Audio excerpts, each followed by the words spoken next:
Okay, what you are going to look at in this e-learning lesson is an introduction to probability. So this lesson does not correlate to what we're doing in class. This is something separate that will later continue, either in future e-learning lessons or in class.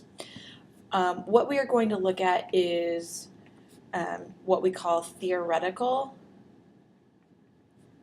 probability. So we'll use this theoretical probability to find the likelihood of events occurring.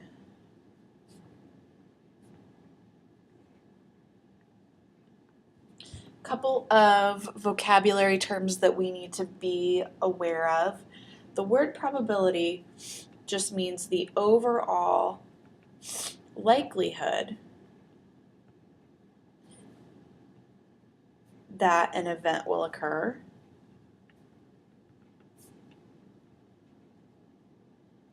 We express this probability as a number from 0 to 1.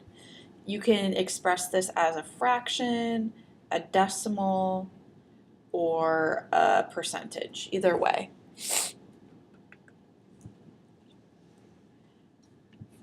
An event that is impossible has a probability of 0. So the probability of tomorrow being February 30th has a probability of 0 because that cannot happen. The probability of an event that must occur is 1. Today is Thursday, so the probability of tomorrow being Friday is 1. What we call a random event is when all possible outcomes are equally likely. All possible outcomes are equally likely. For example, rolling any number 1 through 6 on a regular die, the probability of rolling a 1, 2, all the way up to 6 is the same. To find the probability of an event occurring, so the probability of event A occurring, you say the probability of A, this is the number of outcomes in event A over the number of outcomes in what we call the sample space.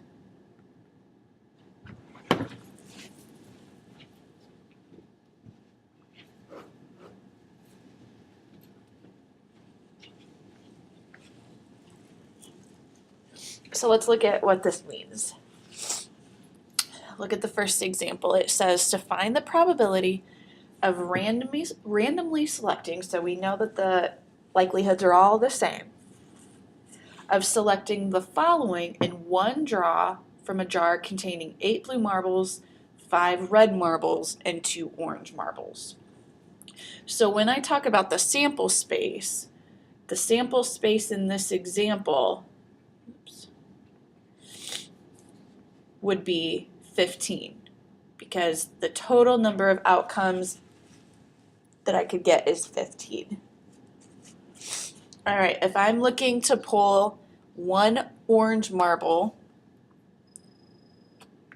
in one draw out of 15, we have 2 orange marbles, so that's the number of outcomes in our event, which is to pull an orange marble, over the number of outcomes in the sample space, which is 15.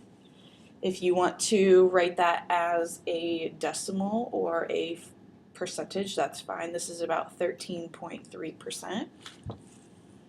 Why don't you go ahead and try B and C on your own. Find the probability of pulling a blue marble and a red marble.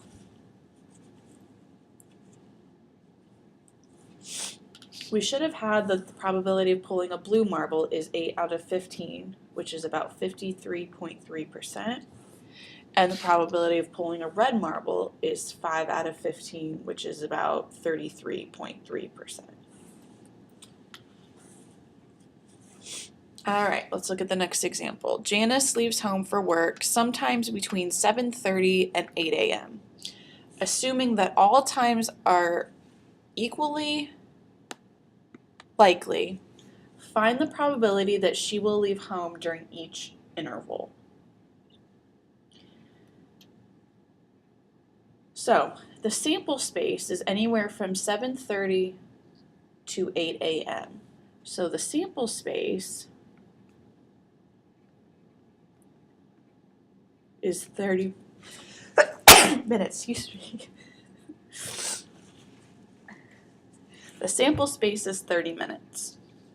So if we look at the first one, the probability that she will leave home between 7:30 and 7:40.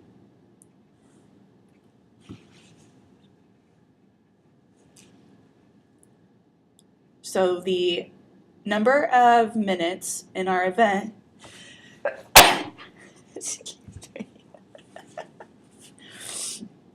is 10 minutes over the total amount of time in the sample space, which is 30 minutes. So the probability that she'll leave between 7:30 and 7:40 is 1 out of 3, which is 33.3%. Why don't you again go ahead and try B and C? Actually, don't worry about C. Just worry about doing B. Find the probability that she will leave between 7:30 and 7:32.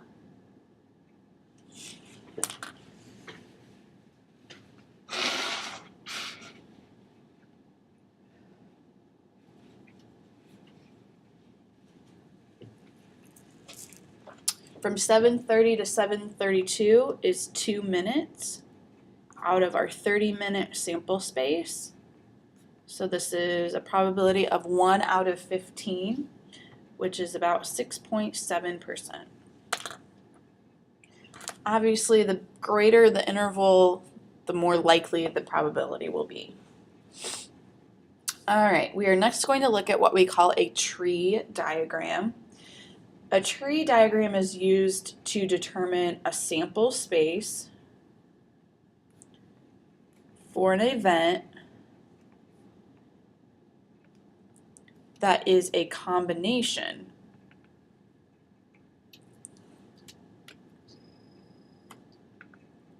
of 2 or more outcomes.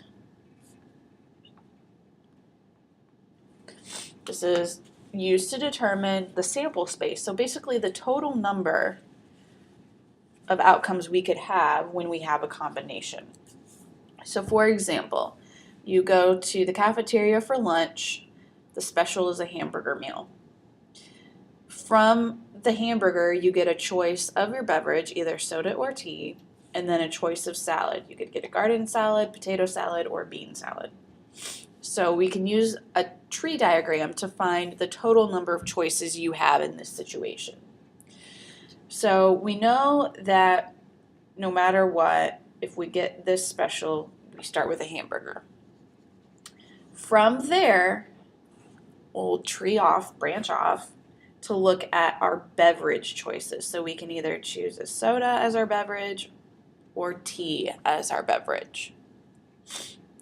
From there,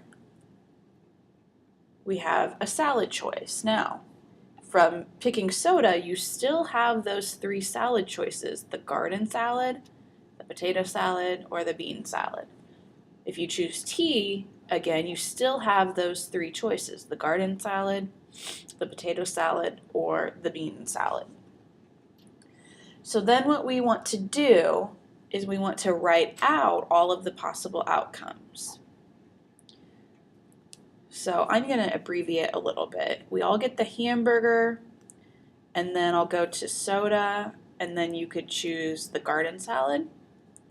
We get the hamburger, we choose the soda, but then we could get the potato salad. We get the hamburger, we choose the soda, and then we choose the bean salad. Now doing the same thing for choosing tea. We get the hamburger, we choose the tea, we choose the garden salad, and so on.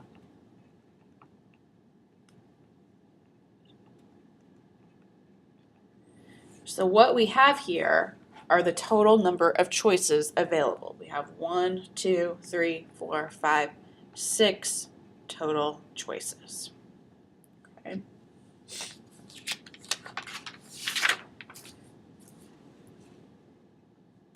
This leads right into what we call the fundamental counting principle. If there are n ways, so if there are a certain number of ways that one event can occur, and a certain number of ways, n ways, that another event can occur, if we multiply those numbers together, that will be the total ways that both events can occur. So let's look at this example, how this works. So your email got hacked and you need to set up a new one, a new password. We decide not to use the letter A or the number 8. So we can use any other letter but A and any other digits except for 8. And we can repeat those. We could use B twice or whatever. We want to know how many possible passwords there are if you are going to use 2 letters followed by 3 numbers followed by 1 letter. So we have 1, 2 letters, 1, 2, 3 numbers, a letter, letter, a number, a number, a number, and then 1 more letter. How many possible passwords are there? So for the first letter, how many possibilities are there? Well, we have 26 letters in the alphabet, but we're not using A. So we're going to take 1 out. So there's 25 possible letters for the first slot. Again, we can repeat. So there's 25 possible letters for the second slot. Now we have a digit. Okay, this is a digit. So from 0 to 9, we have 10 digits. But we're not using 8, so we're going to take 1 out. So there are 9 possible digits that we can use for each of the number slots. And then finally, again, there's 25 letters that we can use for the letter slot.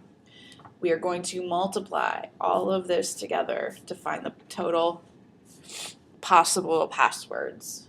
Once you do that, we get 11,390,629 possible passwords. So hopefully your email doesn't get hacked again with that many possibilities.